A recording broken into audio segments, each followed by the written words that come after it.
Hello friends, কেমন আছেন? আশা করছি ভালোই আছেন।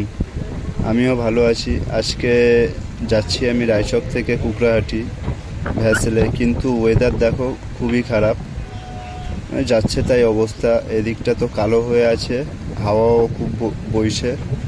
ওপাশটায় অলরেডি একটু বৃষ্টিও হচ্ছে নদীর ওপাশে। তো চলুন যাওয়া যাক। এখন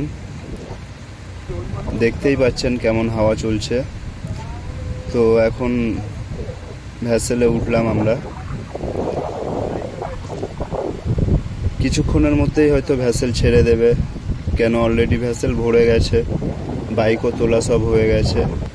এদিকে কাকু কন্টিনিউ হাঁড়ির ভেতরে হাত মেরে চলেছে, কারণ মাছগুলো না তো মরে যাবে। তো এই আমাদের ভ্যাসেল এবার ছাড়বে। এ পাশটা দেখুন কীরকম মেঘ হয়ে গেছে। মেদিনীপুর হলদিয়া খুব খারাপ অবস্থা গাইস, পুরো চারদিক কালো হয়ে গেছে। সালা আমি যখনই আসি তখনই বৃষ্টি থাকে। তো নদীর এপাশটা রায়চক বলে, আর ওপারটায় কুকড়াহাটি, মানে পূর্ব মেদিনীপুর হলদিয়ার মধ্যে পড়ে। তো চলুন, আর কিছুক্ষণের মধ্যে ছেড়ে দেবে আমাদের ভ্যাসেল।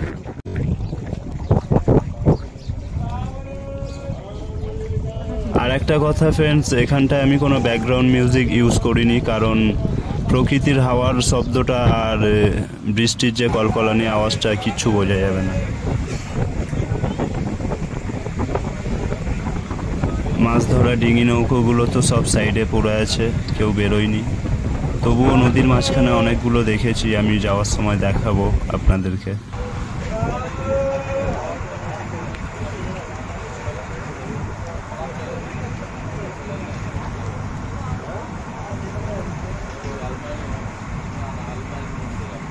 যত নদীর এপাশ ছেড়ে ওপাশে যাচ্ছি, বৃষ্টির গতিবেগ ততটাই বাড়ছে।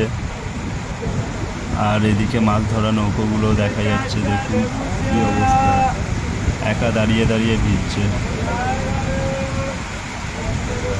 তো ফ্রেন্ডস, বুঝতেই পারছেন এনারা কত কষ্টে মাছ ধরে জীবিকা অর্জন করে, আর আমরা তো কিছু পয়সার বিনিময়ে বাজার থেকে সেটাকে কিনে খাই।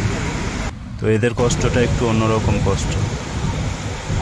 সব সময় জীবনটাকে বাজি রেখে এদের জীবিকা অর্জন করতে হয়।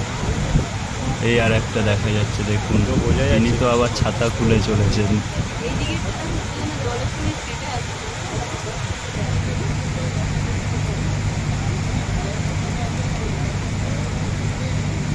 এই আর একটা ছোট ডিঙি, এটা ভিতরেই সব ঢুকে আছে। এত বৃষ্টি পড়ছে এখন, এই বৃষ্টি কিভাবে মাথায় করে নেবে।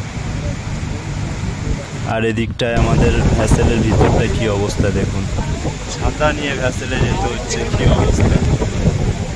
আর তারই মধ্যে আমাদের বাইকগুলো 1 ইঞ্চি কখনো এগিয়ে যাচ্ছে, কখনো 1 ইঞ্চি পিছিয়ে আসছে, মানে সে এক ভয়ানক পরিস্থিতি। আর এইদিকে এই কাকুটা তো মাঝ নদীতে দাঁড়িয়ে আছে রেনকোট পরে। আর এদিকটা আর একটা ভ্যাসেল আসছে, যেটা রায়চক থেকে, কুকড়াহাটি থেকে রায়চকের দিকে আসছে। তো ফ্রেন্ডস, এই ছিল আমার ঝড় বৃষ্টির মধ্যে ভ্যাসেল চড়ার অভিজ্ঞতা। ভিডিওটি কেমন লাগলো আমাকে কমেন্ট করে জানিও। ভিডিওটি ভালো লেগে থাকলে একটি লাইক করে দিও, চ্যানেলে নতুন হলে সাবস্ক্রাইব করে নিও। দেখা হচ্ছে পরবর্তী কোনো ব্লগে। আজকের মতো টাটা, বাই বাই।